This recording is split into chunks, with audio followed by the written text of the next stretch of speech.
Assalamualaikum warahmatullahi wabarakatuh. Sebelumnya perkenalkan, nama saya Sahira Yuni Hafiza dari jurusan Ekonomi Syariah Angkatan 2019.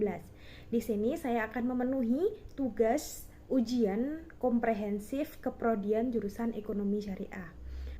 Baik, yang pertama, di sini saya akan menjelaskan tentang definisi ilmu ekonomi. Pada dasarnya, ilmu ekonomi ini dipahami sebagai cara manusia memenuhi kebutuhannya yang tidak terbatas melalui sumber daya yang terbatas, guna agar hidupnya lebih sejahtera atau semakin sejahtera.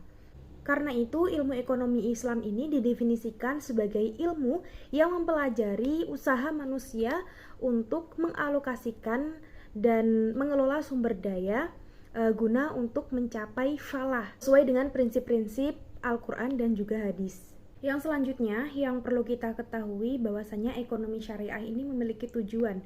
Yang pertama yaitu tujuan umum dan yang kedua tujuan khusus. Tujuan umum dari ekonomi syariah ini yaitu untuk mencapai kesejahteraan semua aspek, yaitu untuk mencapai kebahagiaan baik di dunia maupun di akhirat. Yang selanjutnya yaitu tujuan ekonomi secara khusus. Yang pertama yaitu memenuhi kebutuhan pokok. Kebutuhan pokok ini seperti sandang, pangan, perumahan, pengobatan, dan juga pendidikan bagi semua manusia. Yang kedua, memastikan kesempatan yang sama bagi semua orang. Yang ketiga ini adalah mencegah konsentrasi kekayaan dan mengurangi adanya ketidaksamaan dalam distribusi pendapatan dan kekayaan. Yang keempat adalah memastikan untuk setiap orang bebas melakukan moral yang tinggi. Dan yang kelima, memastikan stabilitas dan pertumbuhan ekonomi yang diperlukan untuk merealisasikan tujuan-tujuan dari ekonomi syariah tersebut. Yang selanjutnya yaitu konsep perilaku konsumen. Perilaku konsumsi ini mempelajari bagaimana manusia memilih antara beberapa pilihan yang telah dihadapinya dengan memanfaatkan sumber daya yang telah dimiliki. Dalam ekonomi Islam ini juga memiliki konsep maslahah. Maslahah ini adalah segala bentuk keadaan baik material maupun non-material yang mampu meningkatkan kedudukan manusia sebagai makhluk yang paling mulia. Maslahah dasar bagi manusia itu ada 5. Yang pertama yaitu agama, jiwa, intelektual, keturunan, dan juga material. Kelima hal tersebut merupakan kebutuhan dasar manusia, yaitu kebutuhan mutlak yang harus dipenuhi agar manusia itu bisa hidup bahagia baik di dunia maupun di akhirat. Selanjutnya yaitu pengertian tentang riba baik secara bahasa maupun istilah. Secara bahasa, riba merupakan ziyadah atau tambahan.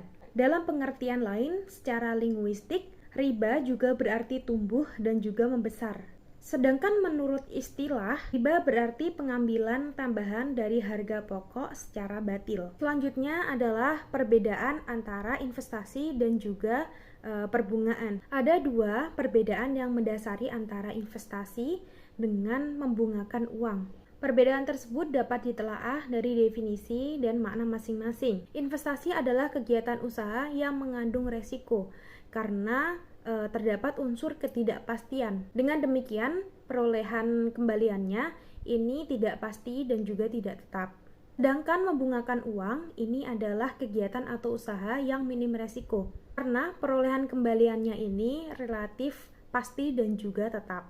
Lanjut di sini adalah perbedaan antara hutang uang dan juga hutang barang. Ada 2 jenis hutang yang berbeda satu sama lainnya. Yang pertama yaitu hutang pinjam meminjam uang, dan yang kedua adalah hutang barang. Hutang yang terjadi karena pinjam meminjam itu tidak boleh ada tambahan kecuali dengan ada alasan yang pasti dan juga jelas.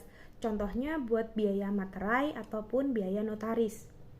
Tambahan lainnya yang tidak pasti dan juga tidak jelas seperti inflasi dan juga deflasi itu tidak diperbolehkan. Hutang yang terjadi karena pembiayaan pengadaan barang harus jelas dalam satu kesatuan utuh atau bisa disebut dengan harga jual. Harga jual itu sendiri adalah harga pokok ditambah dengan keuntungan yang telah disepakati. Harga yang telah disepakati itu selamanya tidak boleh dinaikkan, karena jika harga tersebut dinaikkan, itu sudah bisa dikatakan dengan riba. Yaitu perbedaan antara bunga dan juga bagi hasil. Dalam bank konvensional itu bisa dikatakan dengan bunga, kalau di bank syariah itu bisa kita katakan sebagai bagi hasil. Berikut merupakan perbedaan sistem bunga dan juga sistem bagi hasil. Penentuan bunga dibuat pada akad dan berasumsi selalu untung. Sedangkan di bagi hasil, penentuan besarnya rasio atau nisbah ini dibuat pada waktu akad dengan berpedoman pada kemungkinan untung maupun rugi. Yang kedua adalah besarnya presentasi bunga ini tergantung dari besarnya uang atau modal yang dipinjamkan. Sedangkan di sistem bagi hasil ini, besarnya rasio bagi hasil berdasarkan pada jumlah keuntungan yang diperolehnya. Yang ketiga, di sistem bunga ini, pembayaran bunga tetap seperti yang dijanjikan tanpa pertimbangan apakah proyek yang dijalankan oleh pihak nasabah untung ataupun rugi. Sedangkan di sistem bagi hasil, tergantung pada keuntungan proyek yang dijalankan. Bila usaha merugi, kerugian akan ditanggung bersama oleh kedua belah pihak. Yang keempat, di sistem bunga, jumlah pembayaran bunga tidak meningkat sekalipun jumlah keuntungan berlipat atau keadaan ekonomi sedang booming. Sedangkan di bagi hasil, jumlah pembagian laba meningkat sesuai dengan peningkatan jumlah pendapatan. Perbedaan kelima, di sistem bunga, eksistensi bunga diragukan oleh beberapa kalangan, sedangkan di bagi hasil, ini tidak ada yang meragukan keabsahan bagi hasil.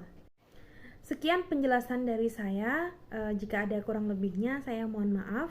Wassalamualaikum warahmatullahi wabarakatuh.